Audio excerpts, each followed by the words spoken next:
It's time for EdTech Monday. Yes, they are having some challenges in the area of, that is a gadget that they're just introduced to them. In the area of they need to master their keys in their typing. They need to be conversant with those keys when they are typing, because once they are introduced to that, they need to start learning how to. That's why they started with typing. They use the manual typewriter to type.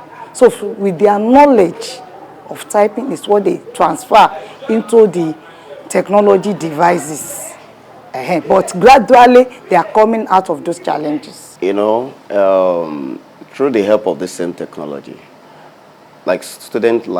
students who want to know, we have two types of blind. We call them total, and some that we call partial. They are total in the sense that so many of them they were not born blind. Those one can easily detect a particular shape or any of this. But a child that has been born with blindness, how that child be able to detect or know a particular or describe a particular shape? It's through the help of this same technology that has brought what we call spur wheel, that can be able to bring the shape out for them to feel that when they see it out there, they can be able to say, oh, I know that particular shape. So that's in maths. Then also in the other subjects.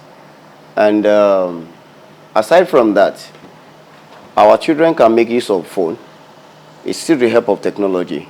We'll put talk back to it now. If I put my phone down now, a small child can easily pick how do they know the apps in the phone? Through the help of the technology, putting the talk back that helps them to detect a particular step app they are going. First of all, what they need to put into consideration is to find out, go to where the visually impaired person is or where they are, and find out what they need. That is number one. Sometimes even me as a special teacher, I will stay here and think that this one will be helpful, but when I'm going to reaching the child or the group, they will tell me, no, sister, it will be better this way. So first of all, you meet them one-on-one to know what their needs are and how to go about it. I think that would be the best way to handle it. For us here, I would basically say that the TV set and the sound system works faster on our children with special needs and children with intellectual disability, because we believe that their hearing organ is functioning. They can hear you when you call them. They can respond to questions. They can respond to when they are being called. And with that, it makes it more effective on our children, because we believe when you sing, they are always active, and we make sure that any learning we are teaching them or anything you are ready to teach our children with special needs must be pertaining to what you want to teach them. Whatever rhymes you are singing must be related to the subject you want to teach, so that it can make your work more easier and effective in the classroom. If they can provide free apps, I think that will help a lot. The first language of the environment is Yoruba, so we speak Yoruba to them. So if they can help us sing rhymes with our own language, I think it will also help. So they can do other things the computer system allows them to.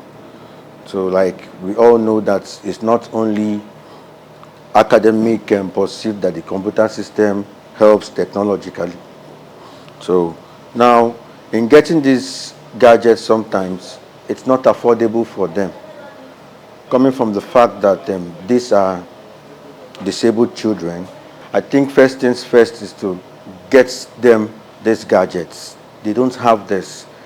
So it's the primary issue when it comes to getting them gadgets to use and learn with.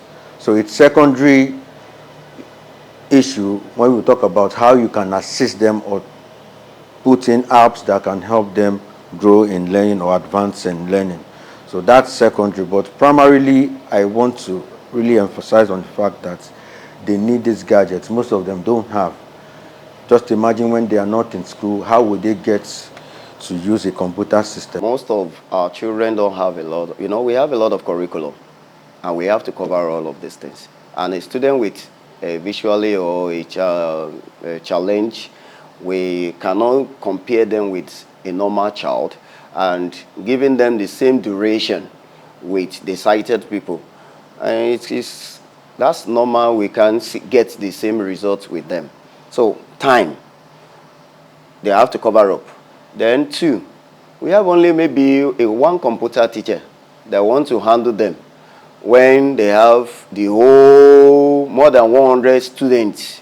How is that going to be able to be possible for them? So they need more hands, like trained people that can also help aside from those, maybe a particular person, one person.